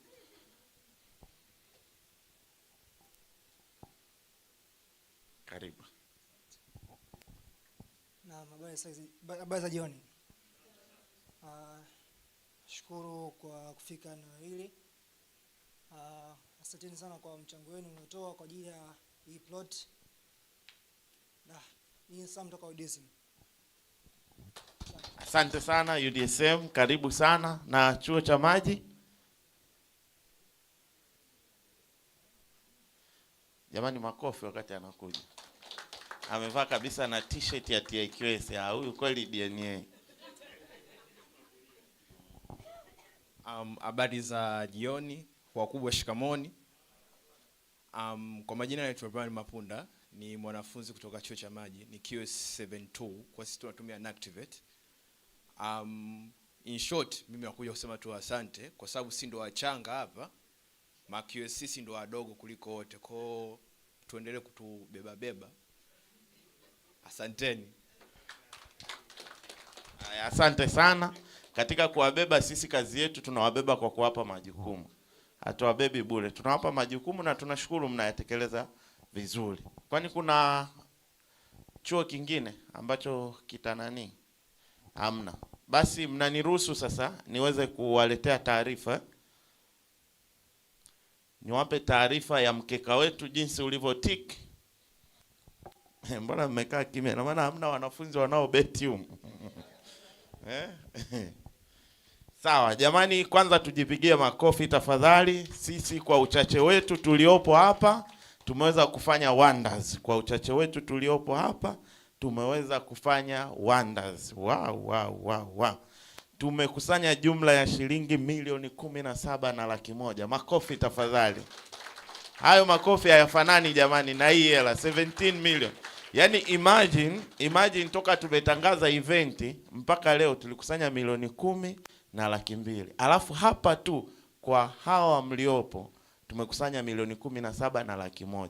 Yaani nyie ni watu special sana. Hebu jipigie makofi na ujiambie wewe ni mtu special sana kwa TIQS. Tunashukuru sana kwa moyo wenu huo wa utoaji. Tunaamini wanasema mabadiliko hayaanzi na wengi, yanaanza na wachache, afu kuna wengine huwa wanafuata. Umeelewa? Kuna wengine huwa hawawezi kuanza. Hata mliona tulivyoanzisha TIQS Faraja, si ndio? Wengi walikuwa wako nje wanaona tu kama kitu cha kawaida na nini. Lakini walivyoona mwamba mmoja yule alipopata msiba, kala milioni 4 na kitu, na kwenye grupu hatujawahi kuzidi milioni 2 tukichangisha. Application zilikuwa nyingi sana. Kwa hiyo na sisi tunashukuru kwamba sisi hiki tulichokianzisha, basi sisi tumeanzisha na wengine watakuja. Hii ni challenge ambayo tutaenda kuipost kwenye group. Tunaamini watu wengi sana wataamka na tutapata hela nyingi zaidi. Mungu awabariki sana. Hizi hela tungetamani tuzipate by tarehe 30 mwezi Juni 2026. Sawa jamani? Mungu awabariki. Asanteni sana. MC, naomba kurudisha kwako. Jamani, makofi tena kwa treasurer wetu. Hakika naombi moja kiusinyaruke, tufungue kanisa. Tufungue kanisa. Tutaziokota sana. Jamani, asanteni sana kwa mchango wenu. Asanteni sana kwa ushiriki wenu jioni ya leo. Kwa yule ambaye kwa muda wote uliokaa hapa umehisi tena njaa, chakula bado tunacho, tunaruhusiwa kuendelea. Hii sehemu ni ya kwetu, tunaimiliki mpaka pale watakapotufukuza. Kwa hiyo na wale wageni wengine ambao wamefika kwa kuchelewa sana, karibuni chakula, tuendelee. Na niwaruhusu sasa tuendelee kufanya tubadilishane namba, tuendelee na mazungumzo. Event yetu na aim yetu kubwa hakika tumeifikia kwa asilimia kubwa. Karibu QS. Nilitambulishwa kama mwakilishi wa RICS na kuna mtu akanichomekea akasema nieleze manufaa yake. Sasa RICS jamani ni mama wa sekta yetu ya quantity surveying. Ukiangalia kidunia, nisitumie sana neno la kidunia kama dunia, lakini ukiangalia Commonwealth, si tunaelewa Commonwealth ni nini jamani? Katika Commonwealth yani ni zile nchi ambazo hawa wazungu kutoka England walijaribu kutukandamiza. Nchi hizo zote zimetumia mfumo wa Kiingereza na wao walianzisha hiyo Royal Institute of Chartered Surveyors. Sasa katika Chartered Surveyors ya RICS kuna vipengele karibuni 17. Kuna valuation umo, kuna building services, building surveyors, nini. There's a lot. Na hawa wote wako chini ya umbrella moja. Kwa hiyo challenge yetu sisi hapa sasa hivi tulipo TIQS, we've got a big challenge. Kuna watu ambao tunasema affiliated services, lakini they are not formally our members, kwa sababu we are quantity surveyors, we are not building surveyors, we are not valuation surveyors. Je, tuchukue mfumo wa RICS ili kusudi fraternity zote za surveying ziwe under one umbrella? Pose ya kwanza. Lakini ukiwa na vile vidondoo vya kule mwisho jina lako ukaweka na RICS, market yako sio Tanzania peke yake. Market yako ni kwenye nchi yoyote ile ya Commonwealth, kwa sababu they understand what RICS is. Wenzetu wa Kenya wako Middle East kwa wingi tu, na wanaajiriwa on merit because of being RICS. Sasa that price tag is a little bit too hefty. Na mchango wangu wa kwanza kwenye bodi yetu tuliokutana hivi karibuni ilikuwa ni kutaka ufafanuzi. Na ufafanuzi niliokuwa nikiomba ni huu, kwamba wale waliopo Tanzania, Kenya, Uganda na baadhi ya nchi nyingine ambazo tunajiita ni hafifu kiuchumi, ingawa bado tunakuwa, subscription ya mwaka, naomba msianguke kwenye viti, ni $540 za Kimarekani. Sasa kilichonishtua ni kwamba nilipochungulia na kuona kwamba wale wenzetu wa South Africa, Nigeria, they are only paying $300. Sio kwamba ni chache, lakini ni chache kuliko sisi. Likanishinda kuelewa kwa nini. Wao uchumi wao mkubwa, wao wana membership kubwa, ningetegemea kwamba wao wangetubeba. Sasa nilipeleka hili kwenye forum ya sisi. Imagine nchi zote za Afrika tumechanganywa na nchi za Middle East. Sisi tunaitwa ni Middle East and African Association kama ni branch. Sasa nilipoongea na wenzangu kule nikaambia, jamani, huu mzigo wa $500 ukianza kumwambia mtu achangie kama ndio subscription yake ya mwaka, ni mzigo mkubwa kwetu sisi wa Tanzania. Na kwa nini mnawachomekea watu wa South Africa na Nigeria kiwango kidogo? Wakaniambia kuna step ya kwanza, ikiwa kozi zetu tunazozitoa UDSM, ardhi, water, sijui musti, wapi, zikitambuliwa na RICS, inamaanisha kile kitengo cha kutaka kwamba pre-qualify kinaanguka. Inakuwa kama vile unavyomaliza ardhi, unakwenda bodi, unaambia jamani, mimi niko tayari.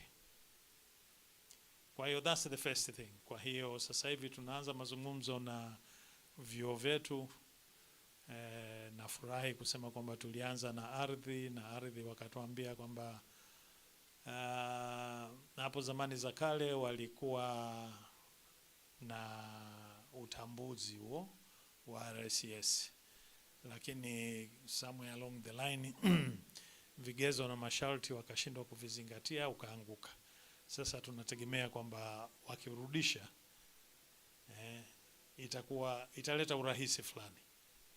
Na mkishatambulika, cha pili ni kujaribu kuhakikisha kwamba bodi yetu nayo inatambulika na RICS, kwa sababu wakitambulika, wewe unapotumiwa ada ya mwaka na bodi, TIQS na RICS, they understand kwamba you are paying it 3 times and they give you a discount.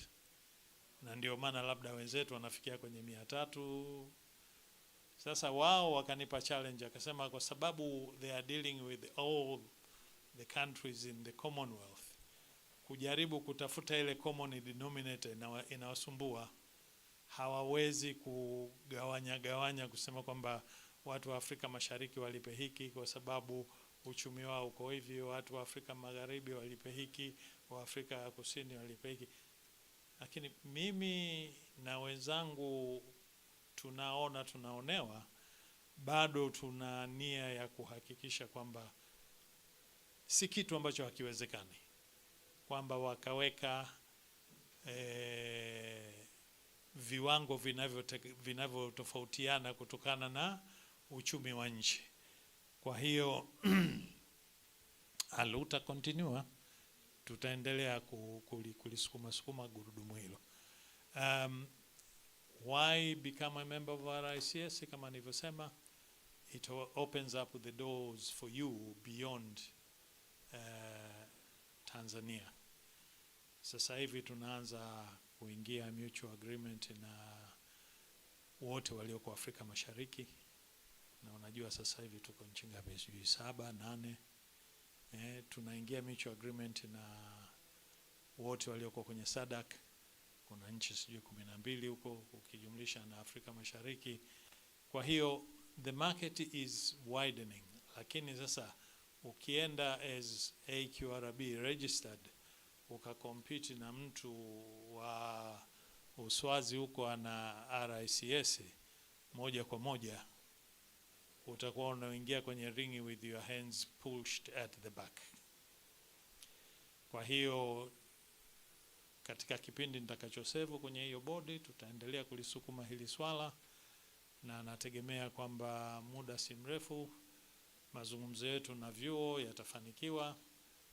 Vyuo vyetu vinaweza vikapata hiyo recognition ya kozi wanazotoa, na nafikiri ni wao watu wa RICS kuwa na comfort kwamba what we are doing haitofautiani sana na kwao. Labda niwape sampuli tu. Miaka hiyo nilipokwenda kusomea Uingereza, wakati tunaondoka hapa tukaambiwa, mnakwenda huko, mtakwenda kujiunga na university. Kufika kule tukaambiwa, bulete cheti chako cha diploma. Nikaonyesha, wakati huo tulikuwa tunaitwa Dar Technical College. Akasema, hapana bwana, hii sisi hatuitambui. Kwa hiyo hebu rudi kwanza kasote miaka 2 kwenye vyuo vyetu huko Uingereza upate higher national diploma. Sasa cha ajabu vyote, yani miaka 2 niliyokaa pale nikakuta kwamba yote yanayofundishwa, mimi nilifundishwa Dar Tech, tena nimefundishwa zaidi. Sasa na ndio hicho kinachotokea, kwamba wanadharau degree zetu bila kujua content ya degree zetu. Sasa vyuo inabidi tuongee nao, tuwathibitishie kwamba we are up to standard, ili kusudi baadhi ya vile vihunzi vinavyozuia tusiweze kujipatia registration ya RICS vianguke.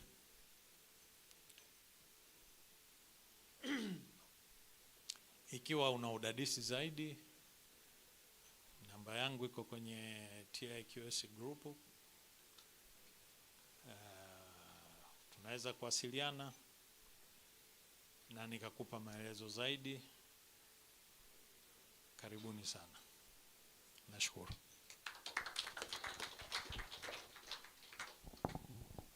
Asante sana QS Daniel Mwasandube, asante kwa maelezo hayo. Kwa muda huu, allow me to welcome Chairperson of TIQS Women Chapter, for some announcement. Welcome Professor Gladness Nyamagene.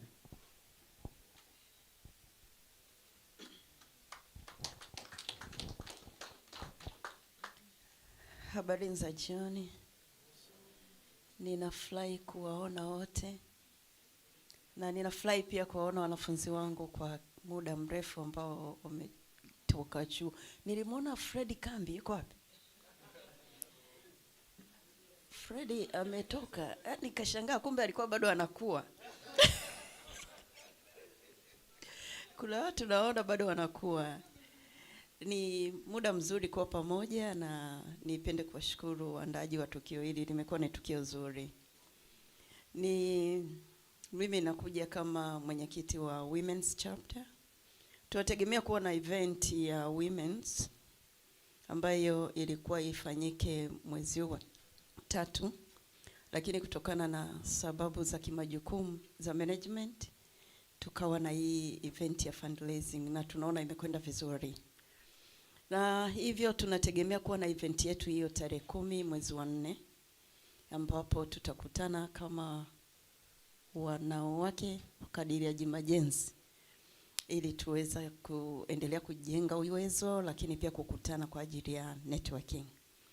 Na siku hiyo tunategemea kuwa na outreach program ambayo mara nyingi huwa tunapenda kutembelea shule za wasichana advanced level ambao wanajiandaa kwa ajili ya kuanza kufanya applications kwa ajili ya kujoin vyuo.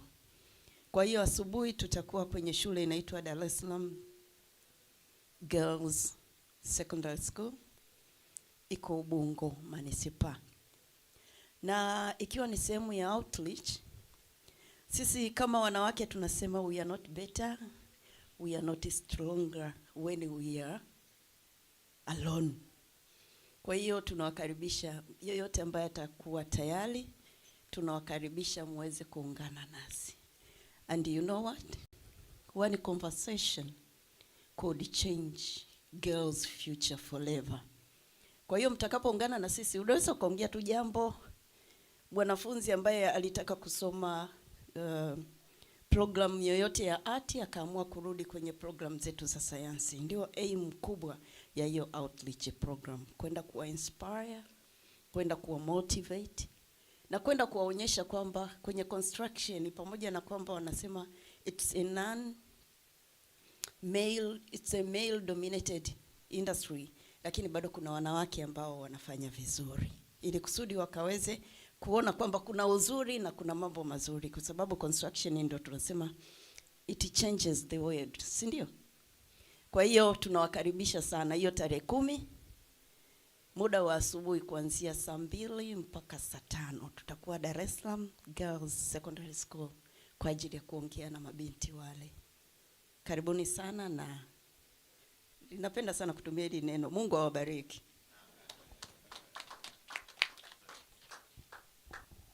Asante. Basi nasi kwa pamoja tumebarikiwa kwa kufika hapo. Watu wanaendelea kupledge na tumepata taarifa MQS kutoka TANROADS wamepledge 500,000. Tuwapigie makofi jamani. Inaonyesha tuko pamoja na watu online bado wanatufuatilia. Event yetu ya leo imefanikiwa kwa sehemu kubwa sana, imefikiwa na watu wengi kwa kuwa tulikuwa live YouTube na matokeo tumeyaona na tutaendelea kuyaona. Kwa kusema hivyo, tupate muda tupongezane sisi tuliofika hapa ndani. Tupongezane, tusalimiane na tupeane moyo wakati tunajiandaa kuhudhuria eventi zote tulizotajiwa. Tukianza na hiyo ya TIQS Women Chapter, tutakuja na training za software, tutakuja na AGM.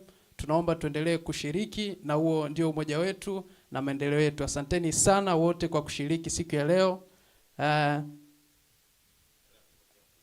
Tunaendelea kupokea pledge online kutoka kwa QS Kayungi Saif Mohamed from GSM, pledge 300,000. Makofi kwake tafadhali. Yes, kama nilivyosema tumefanikiwa kwa kiwango kikubwa na matokeo yanaonekana na tutaendelea kuyaona. Hivyo kwa sisi tuliopo hapa na wale wote mnaotufuatilia online, tumefika mwisho wa event yetu, lakini poleni sana. Sisi tutaendelea na chakula na tutaendelea na issues zingine pia. Karibuni siku nyingine tufike kwa pamoja. Asanteni sana kwa kufika. Mpongeze na jirani yako, mkaribishe tena kwa event nyingine. Karibuni sana.